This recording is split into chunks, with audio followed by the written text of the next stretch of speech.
vous avez une épice dans votre cuisine qui peut faire des merveilles pour votre taux de glycémie et pour votre cholestérol. Saviez-vous que des études récentes établissent une corrélation surprenante entre la mauvaise posture et les problèmes digestifs? Et que choisir pour soulager les douleurs lombaires, le massage traditionnel ou le relâchement myofascial? Dans un océan d'informations douteuses sur la santé, la clé est de se tourner vers la science. Vous n'avez pas le temps de faire des recherches? Pas de souci, Marina est là pour vous. Avec quelques-unes de mes compétences de décodage des études scientifiques, j'ai exploré quelques-unes des découvertes récentes de 2025 qui pourraient changer votre vie. Prêt? Likez, abonnez-vous et c'est parti! Est-ce que vous vous êtes déjà demandé si les suppléments alimentaires valent vraiment le coup? Personnellement, je suis très souvent très sceptique car il y a énormément d'idées reçues qui circulent, souvent basées sur le marketing agressif plus qu'autre chose. Mais aujourd'hui, on va parler d'un aliment, on pourrait dire d'un supplément alimentaire qui a reçu quand même des preuves très solides d'avoir des énormes bienfaits sur le taux de glycémie et sur le cholestérol. On parle ici d'une méta-analyse qui a analysé 28 essais contrôlés randomisés. Qu'est-ce que cela signifie? Chaque étude a comparé deux groupes. Une qui prenait le placebo et l'autre qui prenait le supplément en question. Et tous les participants étaient dans l'ignorance de ce qu'ils prenaient. Donc, ils ne savaient pas s'ils prenaient le placebo ou le supplément.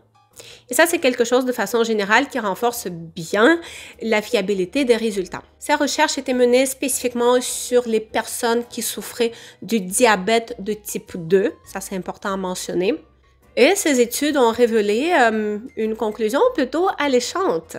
Donc, il s'agit ici d'une épice. Hein? Une épice que je pense que vous avez tous dans votre cuisine. En tout cas, moi, c'est quelque chose que j'ai dans ma cuisine, quelque chose que j'adore ajouter à mon chocolat chaud, à mes soupes et plusieurs autres plats. Et la conclusion des auteurs est assez définitive.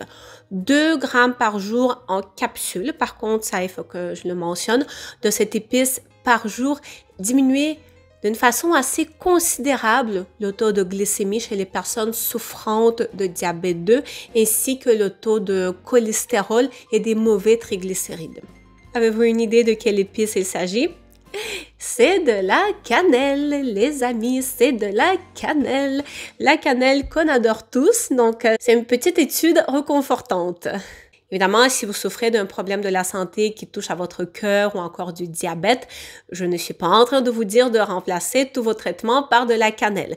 C'est très important de poursuivre votre traitement et d'en parler toujours avec votre médecin. Mais ceci nous donne une raison de plus pour aimer la cannelle, n'est-ce pas? Peut-être vous avez un estomac sensible comme moi avec une prédisposition au reflux gastrique et en même temps vous avez aussi un déséquilibre postural du style scoliose ou hyperlordose. Alors je pense que vous allez adorer ce que j'ai découvert dans une étude fascinante. Et je dois avouer que jusqu'à présent je n'avais que le ressenti, mais cette recherche lui donne du poids scientifique. L'objectif des chercheurs, explorer le lien entre la mobilité de la colonne, la posture et la gastrite chronique. Ils ont étudié 88 participants séparés en 2 groupes, donc un avec la gastrite chronique et l'autre sans. Les résultats? Quelques révélations quand même en même temps étonnantes et à la fois rassurantes. Le groupe avec la gastrite chronique présentait davantage de déviations posturales, dont 68% qui avaient une inclinaison exagérée de la colonne vers la gauche et 80% qui présentaient un petit peu trop la rotation de la colonne vers la droite. Ils étaient plus nombreux également à avoir une mobilité réduite pour se pencher en avant ou pour se tourner vers la gauche. De plus, ils présentaient plus fréquemment des asymétries corporelles, des raideurs ou des douleurs dans le cou ou au niveau du haut du dos.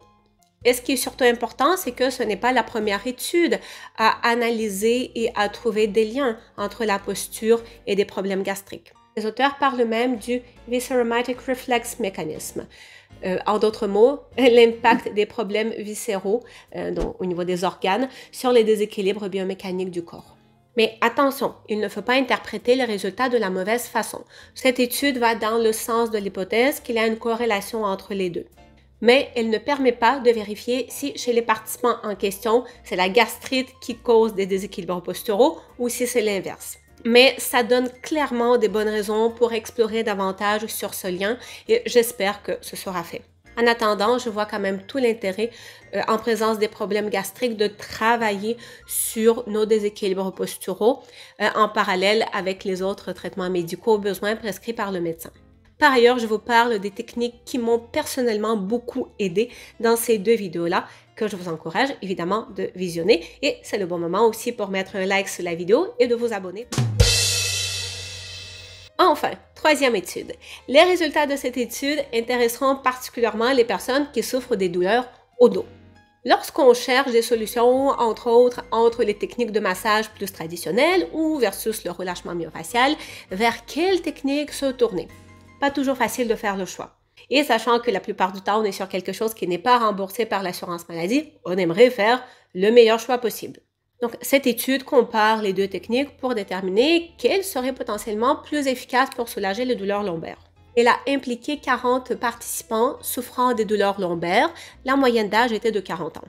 Chacun a reçu une seule séance de massage ou de relâchement myofacial et ensuite des tests ont été effectués pour évaluer leur douleur et leur mobilité après cette séance. Les résultats? La séance de relâchement myofacial a été légèrement plus efficace. Donc, les participants avaient un petit peu moins de douleur que les autres et avaient un peu plus de mobilité au niveau de la colonne. Bien que cette étude soit limitée par le fait qu'elle n'a été limitée qu'à une seule séance et par le fait que le nombre de participants n'a pas été très élevé, elle pourrait bien aider ceux qui hésitent encore sur la méthode à adopter. Par contre, attention, je vous rappelle que seules les techniques passives ne suffisent pas pour résoudre le problème de douleur lombaire durablement. Intégrer des exercices de renforcement, du gainage et faire un travail postural est essentiel pour des réels progrès qui durent dans le temps. Pour aller plus loin, n'oubliez pas de consulter mes autres vidéos dans lesquelles je partage les exercices et les astuces posturales concrètes. Likez, abonnez-vous et partagez avec vos proches et vos amis qui en ont besoin.